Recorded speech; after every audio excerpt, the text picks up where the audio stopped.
Hi friends, saravanakumar. Welcome to Power Space Solar Tech. நம்ம இன்றைக்கி பார்த்தோன்னா நியூ செக்ரட்டரியேட் காலனி கெல்லிஸில் இன்ஸ்டால் பண்ண வந்திருக்கோம். ஒரு ஆஃப்-கிரிட் இன்வெர்ட்டர் இன்ஸ்டால் பண்ண வந்திருக்கோம். இவங்களுக்கு பார்த்திங்கன்னா 1 கிலோவாட் பேனல் போட்டு 2 கிலோவாட் இன்வெர்ட்டர் போட்டு 2 எக்ஸைட் பேட்ரி 100 Ah போட்டு இன்ஸ்டால் பண்ண வந்திருக்கோம். இப்போ மெட்டீரியல் வந்துச்சு, மெட்டீரியல்லாம் இறக்குறோம். UTL panel mono PERC half cut போடுறோம். யூடிஎல்லில் காமா 2 kV இன்வெர்ட்டர் போடுறோம். இவங்களுக்கு டயர்லெஸ்ஸாக பிடிக்கூடாது. ஆக்சுவலாக இவங்க வீட்டில் ஒரு பேட்ரி போயிடுச்சுன்னு தான் நம்ம போய் பார்க்க போனோம். ஒரு இடத்துல சாட்சி வச்சுருக்கோம். ஆனால் பேட்ரி இன்ஸ்டால் பண்ணும்போது சோலார் பற்றி சொன்னோடனே இவங்க சோலார் போட்டுக்கலாம் அப்படின்ட்டாங்க.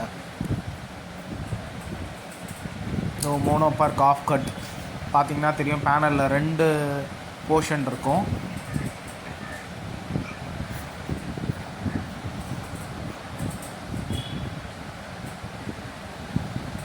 பார்த்திங்கன்னா எக்ஸைட் பேட்ரி, அந்த பாக்ஸ் வந்து காமா ப்ளஸ். ஆக்சுவலாக நாங்கள் படிக்கட் வழியாக ஏற ட்ரை பண்ணோம், ஆனால் முடியல. பார்த்திங்கன்னா அது 7 feet பேனல் இருக்கிறதுனால ஒன்றும் பண்ண முடியல.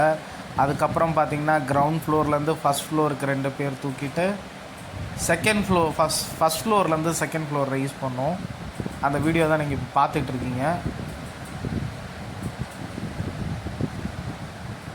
ரொம்ப கஷ்டப்பட்டு தான் தூக்கணும். பேனல் செம்ம வெயிட்டு. நாங்கள் மொத்தமே 4 பேர் இருந்தோம்.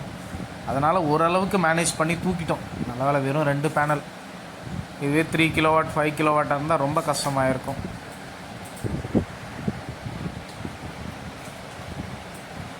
பேனல் தூக்கும்போதெல்லாம் ரொம்ப ஜாக்கிரதையாக இருக்கணும். மிஸ் ஆயிடுச்சுன்னா அவ்வளோதான். பேனலுக்கு எதுவும் ஆகிறத விட கீழே இருக்கிறவங்க கொஞ்சம் ஜாக்கிரதையாக இருக்கணும். இன்வெர்ட்டர் மேலே எடுக்கிறோம். 2 கிலோவாட் காமா.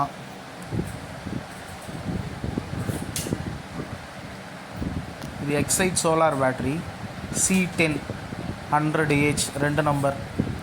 ஆக்சுவலாக கஸ்டமர் 1 kV தான் கேட்டாங்க. ஒரு 150 Ah பேட்ரி போட்டு 1 கிலோவாட் இன்வெர்ட்டர் போடலாம் தான் இருந்தோம்.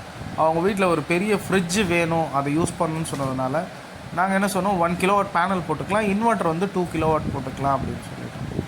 இது மேலே நம்ம ஷீட்டு மேலே ஃபிக்ஸ் பண்ணுறதுனால, இது வந்து இந்த ஸ்டீல் ஷீட்டு, இதில் ஃபிக்ஸ் பண்ணுறதுனால நம்ம அந்த மினி ரயில் ஸ்ட்ரக்சர் ஃபிக்ஸ் பண்ணுறோம். ஃபிக்ஸ் பண்ணிட்டு அதுக்கு மேலே இந்த பேனல் வைக்கிறோம். பேனல் பார்த்திங்கன்னா 2 பேனல் மேலே ஏற்றி வச்சுருக்கோம்.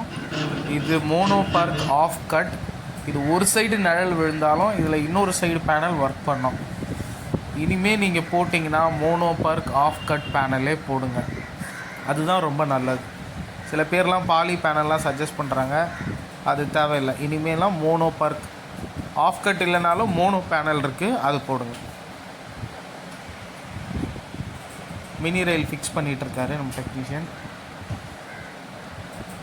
செம்ம வெயிலுங்க, ஆனால் முடியவே இல்லை. மத்தியானம் மெட்டீரியல் வேறு கொஞ்சம் லேட்டாக வந்துருச்சு, முடியவே இல்லை. அதே மாதிரி நீங்கள் பேனல் இன்ஸ்டால் பண்ணுறதெல்லாம் ஏர்லி மார்னிங்கே ஃபிக்ஸ் பண்ணுற மாதிரி பார்த்துக்கணும். முன்னாடி நாளே மெட்டீரியல் அரேஞ்ச் பண்ணி வச்சுட்டு அன்றைக்கி காலையிலே இன்ஸ்டால் பண்ணுற மாதிரி பார்த்துக்கணும். இப்போ பார்த்திங்கன்னா நம்ம சிலிக்கான் அந்த பேஸ்ட் போடுறோம். ஏன்னா நம்ம ட்ரில் பண்ணி அதில் வந்து ஸ்க்ரூ பண்ணியிருப்போம், அதை ரிவீட் அடிச்சிருப்போம். அதுலேருந்து தண்ணி கிண்ணி எதுவும் லீக் ஆகிடக்கூடாது, ரைனி டைமில் வந்து தண்ணி எதுவும் வந்துடக்கூடாதுன்றதுக்காக ஃபுல்லாக சிலிக்கான் வச்சு பேக் பண்ணுறோம். எல்லா இதுவும் சிலிக்கான் வச்சு பேக் பண்ணுறோம். இப்போ பேனல் எடுத்து வைக்கிறோம்.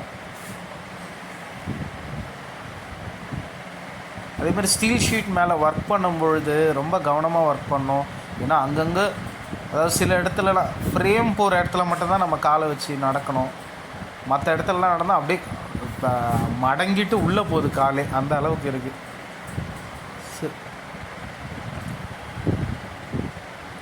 ஒரு பேனல் வச்சாச்சு.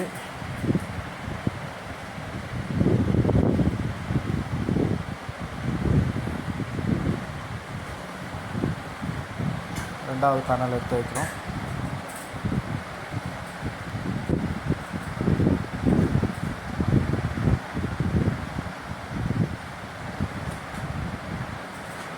அதே மாதிரி பார்த்திங்கன்னா இதுக்கு போல் நட்ஸு இந்த கிளாம்ஸ்லாம் பார்த்திங்கன்னா ஃபுல்லாக அலுமினியத்தில் தான் யூஸ் பண்ணியிருக்கு.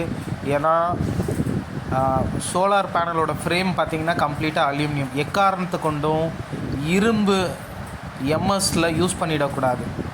சரிங்களா? இன்கேஸ் நீங்கள் ஃப்ளோர் ஸ்ட்ரக்சர் போடுறதா இருந்தால் கூட GI galvanised iron with zinc coating non corrosion resistant இருக்கிற ஸ்ட்ரக்சர் தான் யூஸ் பண்ணணும். இது கம்ப்ளீட்டாக ஃபிக்ஸ் பண்ண ஸ்ட்ரக்சர். இது இங்கேருந்து அந்த பைப் போட்டிருக்கோம். அந்த பைப்பில் தான் டிசி ஒயர் ரன் ஆகுது. அதேமாதிரி டிசி ஒயர் கூட பார்த்திங்கன்னா 20 மீட்டர்ஸ் மேலே ரன் ஆகக்கூடாது. சரிங்களா? ஏன்னா ஒரு வேளை உங்கள் பில்டிங் ரொம்ப ஹைட்டான இது இருக்கிறதா இருந்தால் நீங்கள் என்ன பண்ணுங்கள், இன்வெர்ட்டரை ஒரு இப்போது 4 ஃப்ளோர்னால் இன்வெர்ட்டரை கொஞ்சம் மேல் ஃப்ளோர்லேயே வைக்கிற மாதிரி பாருங்கள். இதான் காமா ப்ளஸ் காமா 2 kV இன்வெர்ட்டர் பேட்ரி ஃபிக்ஸ் பண்ணுறோம் இங்கே.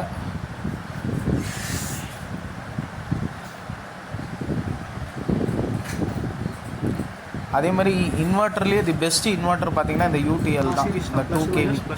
நீங்கள் லோயர் எண்ட்லாம் போனீங்கன்னா 1 kV 2 kVலாம் போனீங்கன்னா யூடிஎல் வாங்குறது ரொம்ப பெஸ்ட்டு என்னை பொறுத்த வரைக்கும். பேட்டரி கனெக்ட் பண்ண, ஏன்னா இதோட பர்ஃபார்மன்ஸே வேறு லெவலில் இருக்கும்.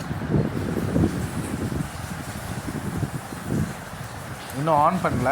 ஆன் பண்ணோடனே உங்களுக்கு அந்த ஸ்பெசிஃபிகேஷன் சொல்கிறேன். இந்த இன்வெர்ட்டரில் பார்த்தீங்கன்னா மொத்தம் 3 மோடு கொடுக்குறாங்க. Smart mode, ECU mode, hybrid mode.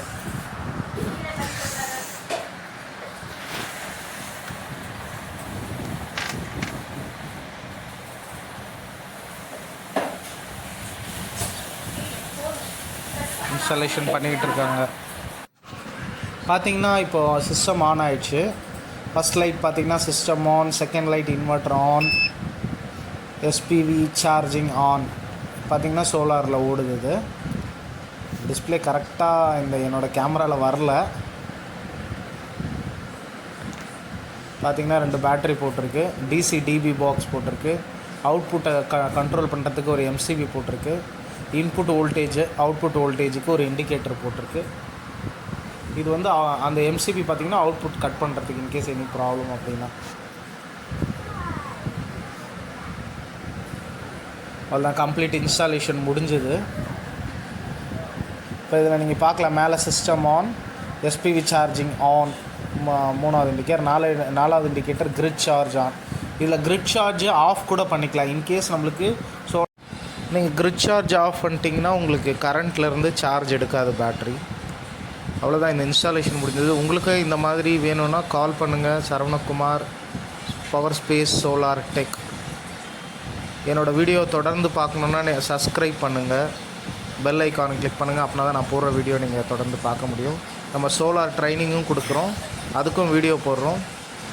Subscribe பண்ணிக்கிங்க. நான் ஏன் இந்த சோலார் ட்ரைனிங் வீடியோ போட போகிறேன்னா, இந்த சோலாரை பற்றி கஸ்டமருக்கே ஒரு ஐடியா இருக்கணும், அவங்க ஈஸியாக மெயின்டைன் பண்ணுற மாதிரி, அவங்க எல்லா டெக்னிக்கலும் அதை தெரிஞ்சுக்கிற மாதிரி இருக்கணுன்றதுக்காக இந்த வீடியோ போட போகிறேன். அதே மாதிரி டெக்னீஷியன்ஸும் கற்றுக்கணுன்றதுக்காக இந்த வீடியோ போட போகிறேன். பாய்.